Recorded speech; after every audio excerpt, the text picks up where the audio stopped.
তো বন্ধুরা, এই মুহূর্তে আলিপুর আবহাওয়া দপ্তরের তরফ থেকে চলে এসেছে আরো একটা চাঞ্চল্যকর আপডেট। এবং সেই আপডেটটা হলো যে বঙ্গোপসাগরের ক্ষেত্রে যে শক্তিশালী নিম্নচাপ তৈরি হয়েছিল, সেই নিম্নচাপ ধীরে ধীরে তার শক্তিটা ক্ষয় করতে আরম্ভ করে দিয়েছে এবং এই নিম্নচাপটা ধীরে ধীরে ছত্তিশগড়ের দিকে যেতে আরম্ভ করে দিয়েছে এবং ছত্তিশগড়ে যাওয়ার পর এটা কিন্তু একখানা শক্তিশালী ঘূর্ণাবর্তে কিন্তু পরিণত হবে এবং ঘূর্ণাবর্তের প্রকোপ পশ্চিমবঙ্গের ক্ষেত্রেও কিছুটা লক্ষ্য করা যাবে এবং নিম্নচাপের অক্ষরেখাও কিন্তু এই মুহূর্তে পশ্চিমবঙ্গের ওপর দিয়ে গিয়ে বঙ্গোপসাগরে গিয়ে মিশেছে, যার ফলাফলস্বরূপ এই মুহূর্তে নিম্নচাপটা কিছুটা সরে গেলেও ঘূর্ণাবর্তের কারণে কিন্তু পশ্চিমবঙ্গের দিকে ঘন কালো মেঘ ছুটে আসছে এবং যার ফলাফলস্বরূপ বৃষ্টিপাত এই মুহূর্তে দেখা যাবে। তো আগামী কালকের দিনকার ক্ষেত্রে কোথায় কোথায় বৃষ্টিপাত হবে সেটা আমরা দেখবো, তবে তার আগে আমরা যদি আবহাওয়ার র্যাডারে যাই, আবহাওয়ার র্যাডারে আপনারা কিন্তু এই মুহূর্তে সরাসরি অন স্ক্রিনে লাইভ আপডেটের মাধ্যমে দেখতে পাচ্ছেন যে দক্ষিণবঙ্গের ক্ষেত্রে কিন্তু পুরোপুরি হবে ঘন কালো মেঘে ঢাকা রয়েছে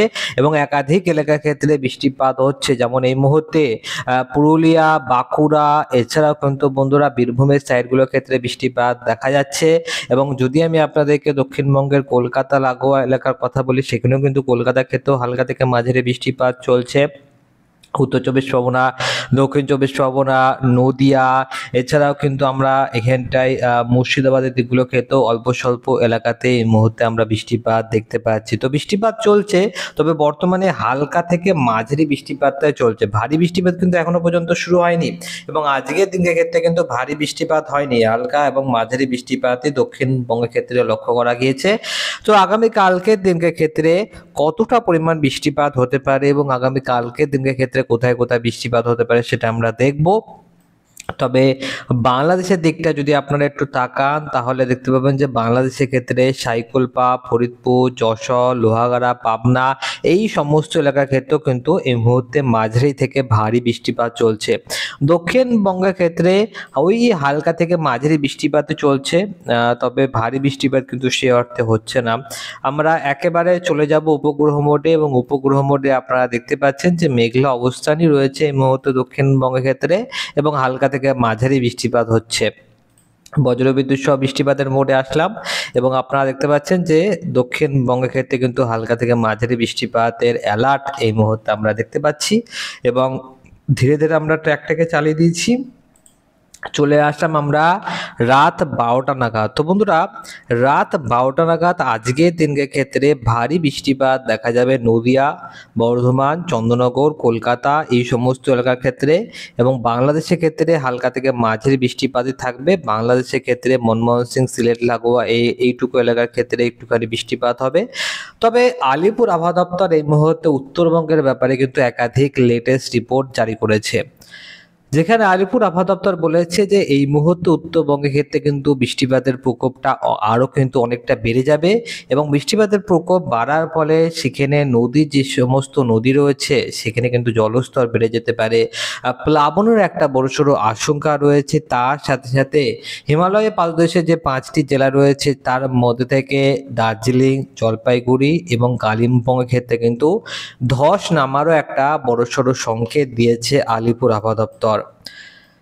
তবে আমরা চলে আসলাম দক্ষিণবঙ্গের ক্ষেত্রে এবং দক্ষিণবঙ্গের ক্ষেত্রে আপনারা দেখতে পাচ্ছেন যে কলকাতা, চন্দননগর এই সমস্ত এলাকার ক্ষেত্রে, বর্ধমানের দিকগুলোর ক্ষেত্রে খানিকটা ভারী বৃষ্টিপাত থাকবে এবং গোটা দক্ষিণবঙ্গ জুড়ে কিন্তু হালকা থেকে মাঝারি বৃষ্টিপাত অব্যাহত থাকবে। আমরা এখান থেকে ট্র্যাকটাকে চালাচ্ছি এবং আপনারা দেখতে পাচ্ছেন যে রাত 2টোর সময়ও কিন্তু উত্তর চব্বিশ পরগনা, দক্ষিণ চব্বিশ পরগনা, নদিয়া, মুর্শিদাবাদ, বর্ধমান, হাওড়া, হুগলি এবং এর সাথে সাথে পূর্ব মেদিনীপুরের একাধিক এলাকা জুড়ে ভারী বৃষ্টিপাতের সম্ভাবনা রয়েছে এবং লাল কালার যে এলাকাগুলো এই মুহূর্তে আমরা দেখতে পাচ্ছি বারুইপুর, জয়নগর, মাঝিপুরের দিকটা ক্ষেত্রে সেখানটায় ভারী বৃষ্টিপাত এবং অতি ভারী বৃষ্টিপাতও দেখা যেতে পারে এবং বাংলাদেশের ক্ষেত্রে সাতক্ষীরা এবং শ্যামনগরের ক্ষেত্রেও কিন্তু বৃষ্টিপাত দেখা যাবে। আমরা এই মুহূর্তে এখান থেকে ট্র্যাকটাকে চালাচ্ছি। ভোর 4টের সময় চলে আসলাম আমরা এবং আপনারা দেখতে পাচ্ছেন যে ভোর 4টের সময় কলকাতার ক্ষেত্রে ভারী থেকে অতি ভারী বৃষ্টিপাত দেখা যাবে। মাঝরাতের পরে ভোরবেলার দিকে কিন্তু ব্যাপক বৃষ্টিপাত থাকবে এবং বৃষ্টিপাতের রিচটা বর্ধমান থেকে ধীরে ধীরে বাঁকুড়ার দিকে সরতে আরম্ভ করে দেবে এবং যে জেলাগুলোর কথা আমি আগে বলেছিলাম সেই জেলাগুলোর ক্ষেত্রে তো হবেই, তার সাথে সাথে মুর্শিদাবাদ, কাটোয়া, বর্ধমানের দিকগুলোর ক্ষেত্রে বৃষ্টিপাত দেখা যাবে। বিষ্ণুপুর, কোতুলপুর, আরামবাগ, চন্দ্রকোনা, গোয়ালটর এই এলাকাগুলোর ক্ষেত্রেও কিন্তু ব্যাপক আকারে ভারী বৃষ্টিপাত দেখা যাবে। বাংলাদেশের সাতক্ষীরা ক্ষেত্রেও ভারী বৃষ্টিপাত থাকবে এবং প্রপার কলকাতার ক্ষেত্রেও কিন্তু ভারী থেকে অতি ভারী বৃষ্টিপাত দেখা যেতে পারে। তো দেরি না করে আমরা এখান থেকে আরো কিছুটা ট্র্যাকটাকে ধীরে ধীরে চালিয়ে দিচ্ছি। আপনারা এই মুহূর্তে দেখতে পাচ্ছেন যে বৃষ্টিপাতটা সরতে আরম্ভ করে দিয়েছে এবং বৃষ্টিপাতটা সরে গিয়ে বাঁকুড়ার দিকটা ক্ষেত্রে তো যাচ্ছেই, তার সাথে সাথে মুর্শিদাবাদ হয়ে এটা ধীরে ধীরে কিন্তু উত্তরবঙ্গের দিকেও কিন্তু কানেক্ট হওয়ার চেষ্টা করছে। মালদার দিকটা দেখতে পাচ্ছেন যে ভারী বৃষ্টিপাত দেখা যাবে, রাজশাহী এলাকাগুলোর ক্ষেত্রেও ভারী বৃষ্টিপাত দেখা যাবে, মেহেরপুরের দিকগুলোর ক্ষেত্রেও কিন্তু ভারী বৃষ্টিপাত দেখা যাবে। আলামডাঙ্গার ক্ষেত্রেও কিন্তু আমরা 28 মিলিমিটারের কাছাকাছি বৃষ্টিপাত দেখতে পাচ্ছি। দামোহটার ক্ষেত্রে 25 মিলিমিটার বৃষ্টিপাত দেখা যাচ্ছে। নদিয়ার দিকগুলোর ক্ষেত্রেও কিন্তু বৃষ্টিপাত থাকবে। তো ওভারঅল ব্যাপক আকারে বৃষ্টিপাত থাকার সম্ভাবনা রয়েছে। অভয়নগরের দিকগুলোর ক্ষেত্রে কিন্তু বৃষ্টিপাত থাকার সম্ভাবনা রয়েছে এবং এর সাথে সাথে কেশবপুরের দিকগুলোর ক্ষেত্রে কিন্তু বৃষ্টিপাত থাকার সম্ভাবনা রয়েছে। আমরা এই মুহূর্তে এখান থেকে ধীরে ধীরে ট্র্যাকটাকে চালিয়ে দিয়েছি এবং আপনারা যেটা দেখতে পাচ্ছেন যে সকালবেলা 8টা নাগাদ দক্ষিণবঙ্গের ক্ষেত্রে কিন্তু বৃষ্টিপাত থাকবে। মেহেরপুরের দিকগুলোর ক্ষেত্রে, রাজশাহী দিকগুলোর ক্ষেত্রেও বৃষ্টিপাত লক্ষ্য করা যাবে। এবং যদি আমরা এখানটায় জুম ইন করে তাহলে দেখতে পাবেন যে ভেড়ামারা, আলামডাঙ্গা, লালপুর, পুঠিয়া, রাজশাহী, মোহনপুর এই সমস্ত এলাকার ক্ষেত্রে কিন্তু বৃষ্টিপাত বেশ ভালো মতন ভাবে লক্ষ্য করা যাবে।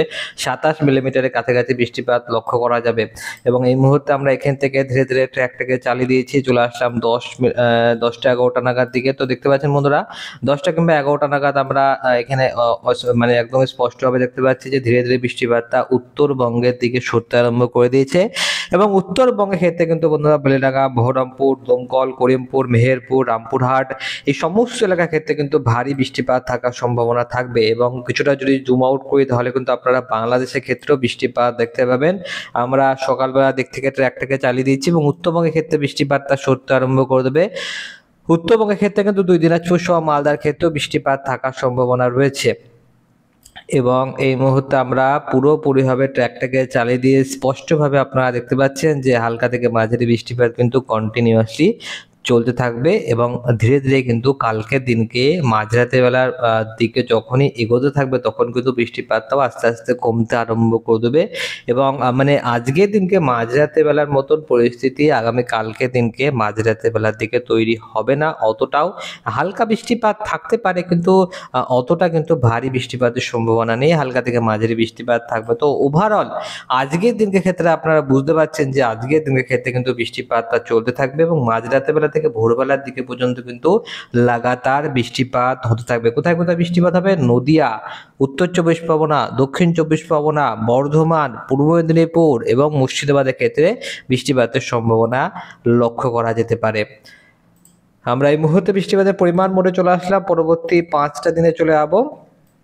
আপনারা যেটা দেখতে পাচ্ছেন যে উত্তরবঙ্গের ক্ষেত্রে কিন্তু মুষলধারায় ভারী বৃষ্টিপাত দেখা যাচ্ছে উত্তরবঙ্গের ক্ষেত্রে এবং এই সিলেট লাগোয়া যে এলাকাটা রয়েছে এখানটাও কিন্তু ব্যাপক আকারে বৃষ্টিপাত থাকার সম্ভাবনা রয়েছে। তবে দক্ষিণবঙ্গের ক্ষেত্রে সেই অর্থে অতটাও বৃষ্টিপাত নেই।